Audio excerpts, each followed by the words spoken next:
की चेक करा जी डोक नंबरदार अगर इसी कोठियां वाला इलाका हो तो यह गलत ना हो सी जी जितना तक जी तो सारिया की कोठियां नज़र ही सन बैक साइड नज़र आई है जी गुजर हाउस बहुत ही खूबसूरत एक कोठी है काफ़ी पुरानी कोठी है जी अज भी नक्शा तक डडियाल ने सब से खूबसूरत नक्शा इस कोठी का ये गेट कौन बनने तो ये बड़ा पुराना गेट है जी बहुत ही उमदा किस्म का गेट बनता जी गली कोई छोटा छोटा इस पर कम होया तो मैं है माशाअल्लाह इस वेले अस मौजूद हाँ जी बलोट व्यू पॉइंट पर इस जगह पर तको है ना तो इस जगह पर आई जाओ तो पता ही है सही लगती है कि बलोट सोने कदमा ने नीचे है जी ये कब्रिस्तान है अलियान बलोट कब्रिस्तान 2 है किस है कब्रिस्तान 3 भी है तो कब्रिस्तान 1 भी है तो इस जी हमारे दोस्तों अस्सलाम वालेकुम उम्मीद करना सारे ठीक ठाक सो खुशबाश अल्लाह ताला ने हिफ्ज़ व ईमान के सो मैं राशिद शबीर सो तकीर यूट्यूब चैनल और फेसबुक पेज राशिद शबीर दोस्तों अज फिर मैं सारी खिदमत की हाज़र हाँ जी एक नई वीडियो के और अज अस मौजूद हाँ जी डडियाल ने एरिए और डडियाल का जो एरिया है वह है बलोट चौक तो बलोट चौक हो गया जो इलाका है जी और डोक नंबरदार तो अज बेसिकली की चेक करा जी डोक नंबरदार तो अगर इसी कोठियां वाला इलाका हो तो यह गलत ना हो सी जी जितना तक जी तो सारिया की कोठियां नज़र ही सन तो सादा मकान सी उका दुका ही नज़र असी है तो आई जो सारे अच्छे चेक कराने जी डोक नंबरदार।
दोस्तों डॉग नंबरदार विजिट चेक किया यकीन इंजॉय किया इसी के चेक किए कार इसी उस तरह ने है कौन जिस बाकी इलाके चेक कराई सी कार थोड़े जाइए माड़े अंदाजे हुई समझी 30-40 कार तो इस वेले अस मौजूद हाँ जी और मेन रोड पर मौजूद हाँ जी जमान चौक या कचहरी रोड से आई सकते तो बैक साइड नज़र आई है जी गुजर हाउस ये चौधरी शौकत का घर है सबका बल्दिया चेयरमैन तो उन्होंने घर ने सामने इस मौजूद हाँ जी बहुत ही खूबसूरत एक कोठी है काफ़ी पुरानी कोठी है जी अज भी नक्शा तक डडियाल ने सब से खूबसूरत नक्शा इस कोठी का सवाल भाई बार मारी चेक कराओ जी माशाल्लाह बहुत ही खूबसूरत कोठी है इसमें गेट तक जी अजकल ये गेट कौन बनने तो ये बड़ा पुराना गेट है जी बहुत ही उमदा किस्म का गेट बनता जी गली कोई छोटा छोटा इस पर कम होया तो मैं है माशाल्लाह तो बाकी इस जोलने हैं जी और जो कोई इलाका है या नंबरदार और चेक कराएं।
जी हमारे दोस्तों नंबरदारा ने घर चेक किया जिस वे अस मौजूद हाँ जी न्यू आबादी भलोट एरिया तो हूँ जो चेक कर सकते घर और न्यू आबादी भलोट ने उसमें यकीन ये महला पसंद कर सकते जिसे नंबरदारा महला पसंद किया इसी काफ़ी घर है पर ये जो घर है ना कोई गैप है मतलब कि उस तरह के घर जुड़े नहीं जिसे नंबरदारा ने घर जुड़े सकते आए जो उनसे चेक कराने जी न्यू आबादी भलोट ने।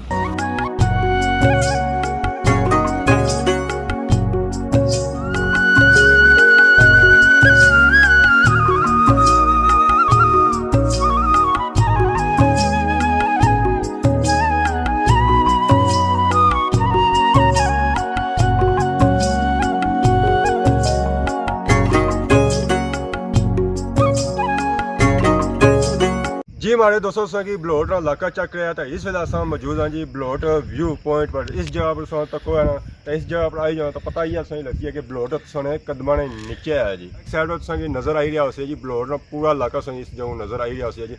भलोट बाजार भी नज़र आई रहा उसे जो इसने ग्रां देहात है ना और इस नज़र आई जी बहुत ही खूबसूरत व्यू है जी तो इस वेले इतना शाम टाइम इतना अच्छा है जी तो बहुत ही खूबसूरत मौसम भी होना तो व्यू भी बहुत खूबसूरत होना जी ज़ाहिर इस टाइम जी होनी है ना ट्रैफिक जी होनी है धूड़ शूड़ जी होनी है ना धुआं शुआं जो होना है सारा बेह जाना अगे पिछा हो जाना तो मौसम जो होना बिल्कुल साफ शफाफ होना तो दिहाड़ी सौ इतना अच्छा है तो एक तो धुप्प की वजह से सही इलाका सही नहीं नजर अच्छा तो बाकी सो जो गर्द बलूद है उसी वजह से इलाका सही साफ नजर नहीं अच्छा आया तो बाकी इस वेले सो अगर अच्छा है तो एक तो मौसम इंजॉय करो तो पुरसकून माहौल है तो मीठे चौल है तो बाकी सब बैक साइड पर चेक करो तो माहौल तो मैं हाँ इतना अच्छी ना तो पैसे पूरे हो जाने बंदा जो पेट्रोल या पैसे लाए तो अच्छे ना वो पैसे इतना अच्छी तो पूरे हो जाने तो बाकी उनसे जुड़ने हैं जी जब इलाका रह गया उस चेक कर रहे हैं।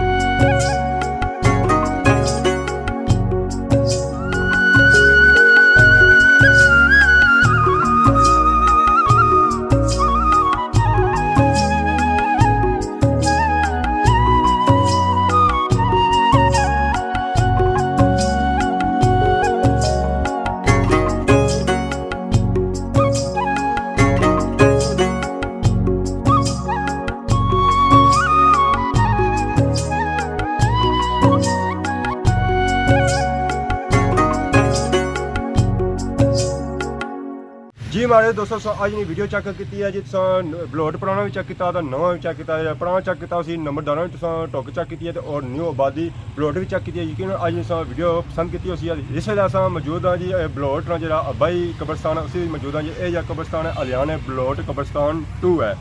किस है कब्रस्तान 3 भी आया तो कब्रस्तान 1 भी आया तो इसलिए अस जो मौजूद हाँ जी और कब्रस्तान नंबर 2 मौजूद हाँ तो इतना अगर तको है जी कबरां तो इन्होंने कबरों में अगर पढ़िया पर गौर करो तो